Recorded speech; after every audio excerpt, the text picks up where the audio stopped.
Dear students, मैंने आप लोगों के लिए अभी पैराग्राफ पढ़ाया था। मुझे पूर्ण विश्वास है कि आपने इसे अच्छी तरह से पढ़ा एवं समझा होगा। मैंने आपको हिंदी के श्रेष्ठ लेखक यशपाल द्वारा लिखित लखनवी अंदाज नामक चैप्टर में कुछ अंश पढ़ा दिया है और शेष मैं आपको पढ़ाऊंगा। इसका अगला पैराग्राफ है कि नवाब साहब ने संगति के लिए उत्साह नहीं दिखाया। हमने भी उनके सामने की बर्थ पर बैठकर आत्मसम्मान में आंखें चुरा ली। लेखक कहता है कि जब हम उस सेकंड क्लास के डिब्बे में प्रवेश करते हैं तो वहां पर हमने देखा कि एक नवाब साहब एक बर्थ पर एक सीट पर बैठे हुए हैं और उस सीट पर बैठे हुए उनके सम्मुख खीरे रखे हुए हैं। उन्हें हमने देखा और जब हम उनके पास गए तो उन्होंने संगति में तनिक भी उत्साह नहीं दिखाया। संगति का अर्थ होता है मिलना। उन्होंने तनिक भी हमसे ये बात नहीं कही कि बैठिए या ना बैठिए। उन्होंने अपनेपन का तनिक भी हमारे लिए कोई भी नजरिया प्रस्तुत नहीं किया। हमने भी उनके सम्मुख जाकर के अपनी नजरों के लिए नीचे झुका लिया और उनकी सामने की सीट पर जाकर के हम बैठ गए। थाली बैठे कल्पना करते रहने की पुरानी आदत है। लेखक कहता है कि जब हम थाली बैठते थे, थाली का मतलब क्या होता है? फुर्सत में बैठना, अकेले खाली। जब हम खाली बैठते थे, फुर्सत में बैठते थे तो हमारे अंदर जो है विभिन्न प्रकार की कल्पनाएं जन्म लेती रहती थी। विभिन्न चीजों के विषय में हम जो है विचार करते रहते थे। नवाब साहब की असुविधा और संकोच के कारण का अनुमान करने लगे। हम इस बात का विचार करने लगे कि कहीं ऐसा ना हो कि हमारे किसी कार्य से या हमारे किसी व्यवहार से नवाब साहब को किसी तरह की कोई असुविधा हो, क्योंकि हम उनके लिए किसी तरह से असुविधा प्रदान नहीं करना चाहते थे। नवाब साहब ने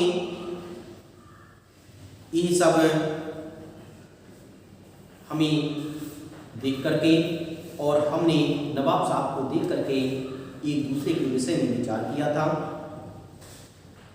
नवाब साहब ने बिल्कुल अकेले यात्रा कर सकने के अनुमान में किफायत के विचार से सेकंड क्लास का टिकट खरीद लिया हो और अब गवारा ना हो कि शहर का कोई सफ़ेद पोश उन्हें मंजिले दर्जे में सफ़र करता देखे। लेखक कहता है कि मैंने अनुमान लगाया कि नवाब साहब ने सेकंड क्लास का टिकट इसीलिए लिया है, इसीलिए लिया होगा कि मैं एकांत में बैठ करके अपने सफ़र को करूँगा। मुझे वहाँ पर कोई नहीं देखेगा क्योंकि सेकंड क्लास में व्यक्ति टिकट बहुत कम ही लेते हैं। तो इसी को विचार करके उन्होंने सेकंड क्लास का टिकट लिया होगा और वह इस बात को तनिक भी बर्दाश्त नहीं कर पा रहे थे कि यहाँ पर कोई दूसरा व्यक्ति आकर के बैठे और उनके लिए कोई दूसरा व्यक्ति देखे। यह उन्हें गवारा नहीं हो रहा था। अकेले सफर का वक्त काटने के लिए ही खीरे खरीदे होंगे। लेखक कहता, लेखक विभिन्न प्रकार के उन नवाब साहब को देख करके अनुमान लगा रहा है, कल्पना कर रहा है। कल्पनाओं को करते हुए वो कह रहा है कि नवाब साहब ने इसीलिए जो है खीरों को खरीदा होगा जिससे उन्हें अकेलापन महसूस ना हो और अकेले बैठ करके उन्हें किसी तरह की कोई परेशानी ना हो या उनका मन हमेशा बहला रहे, उनका मन शांत रहे। इसी विचार करके उन्होंने खीरों के लिए वहां पर खरीदा होगा। और अब किसी सफेद पोश के सामने खीरा कैसे खाए? लेखक कहता है कि अब किसी दूसरे व्यक्ति के सम्मुख खीरों को कैसे खाया जाए।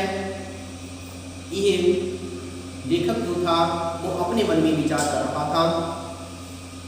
हम कनखियों से नवाब साहब की ओर देख रहे थे। कनखियां अपनी आंखों को घुमा करके अपनी आंखों को घुमा घुमा करके बार बार हम नवाब साहब की ओर देख रहे थे। लेखक कहता है कि हम बार बार अपनी आंखों को घुमा करके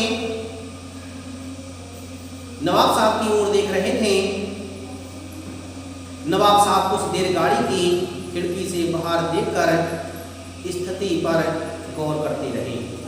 लेखक कहता है कि नवाब साहब कुछ देर खिड़की से गाड़ी के बाहर के नज़ारे को देख रहे थे और बाहर की स्थिति को देख करके वह उस विषय में कुछ गौर का अर्थ होता है विचार करना, कुछ विचार कर रहे थे, कुछ देख रहे थे कि किस तरह से यहाँ पर क्या है। इन सभी के विषय में वो अच्छी तरह से वहाँ पर विचार कर रहे थे। गाड़ी की खिड़की के बाहर देख करके वहाँ के जो वातावरण था, वहाँ का माहौल था, वहाँ की स्थिति थी, उसके विषय में वो अच्छी तरह से विचार कर रहे थे। इस तरह से लेखक कहता है कि मुझे अनुमान हो रहा था। वो नवाब साहब ने सहसा हमें संबोधन किया। आदावर्ज, आदावर्ज यहाँ पर जो है किसी के सम्मान में किया गया शब्द, जैसे हम नमस्ते करते हैं, गुड मॉर्निंग करते हैं, राम राम करते हैं, या अलग अलग अंदाजों में जो है हम किसी के सम्मान में बात करते हैं, उसी तरह से नवाब साहब ने भी सम्मान प्रदान करने के लिए शब्द बोला आदावर्ज। जनाब खीरे का शौक फरमाएंगे। नवाब साहब ने खीरों को उठाया और खीरे को उठा करके कहा कि जनाब क्या आप खीरे का शौक फरमाएंगे।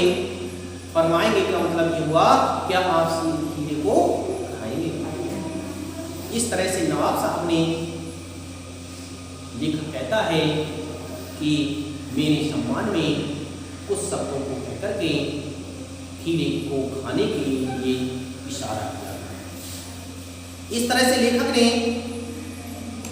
उन नवाब साहब के लिए देखा और नवाब साहब को देख करके उन्होंने उनके विषय में अच्छी तरह से विचार किया था।